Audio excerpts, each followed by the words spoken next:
আমাৰ NHM national health মিছনত কাম কৰি থাকোঁতে যদি কোনো কৰ্মচাৰী মৃত্যু হয় আমি তেওঁলোকৰ পৰিয়ালক 5 লাখ টকাৰ এককালীন এটা আৰ্থিক সাহায্য আগবঢ়াই আহিছিল। এতিয়াৰ পৰা দুৰ্ভাগ্যভাৱে আমি আশা কৰোঁ কাৰো মৃত্যু নহওক, কিন্তু তেনেকৈ যদি NHMৰ কোনোবা কৰ্মচাৰী মৃত্যু হয় আমি এককালীন সাহায্যৰ পৰিমাণ আজি 5 লাখ টকাৰ পৰা 7.5 লাখ টকালৈকে বৃদ্ধি কৰিছোঁ। আজি আমাৰ কেবিনেটত অসম চৰকাৰৰ 5খন মিনি ITIত কাম কৰি থকা দুধনৈ, পাঠশালা, ৰঙিয়া, বিশ্বনাথ চাৰিআলি আৰু তিতাবৰ এই 5খন মিনি ITIত কাম কৰি থকা কৰ্মচাৰীসকলৰ দৰমহা প্ৰায় 35% বৃদ্ধি কৰা হয় আৰু প্ৰতি বছৰে তেওঁলোকক 6% দৰমহা ইনক্ৰিমেণ্ট বা দৰমহাৰ ওপৰত বৃদ্ধি 6% প্ৰতি বছৰে বৃদ্ধি কৰাৰ সিদ্ধান্ত গ্ৰহণ কৰে।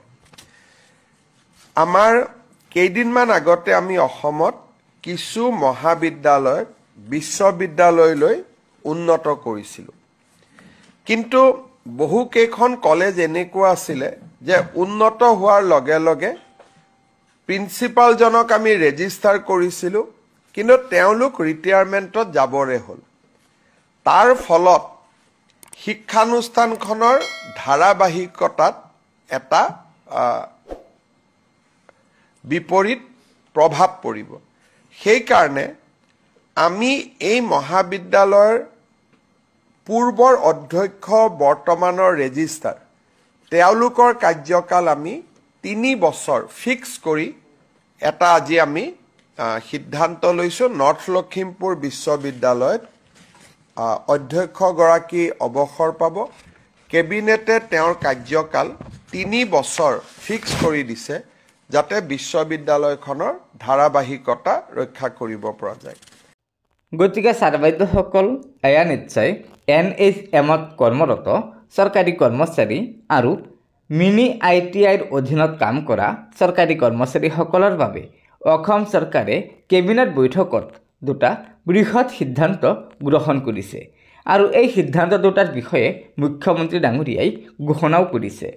গতিকে এয়া নিশ্চয় অসম চৰকাৰৰ এটা বৃহৎ সিদ্ধান্ত, যি সিদ্ধান্তৰ জৰিয়তে NHMত কৰ্মৰত কৰ্মচাৰীসকলৰ পৰিয়াল আৰু ITIৰ অধীনত কাম কৰা চৰকাৰী কৰ্মচাৰীসকল উপকৃত হ'ব।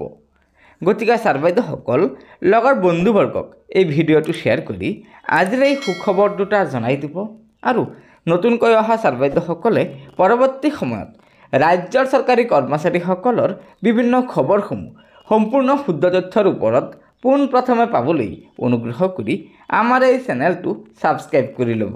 ধন্যবাদ। জয় আই অসম।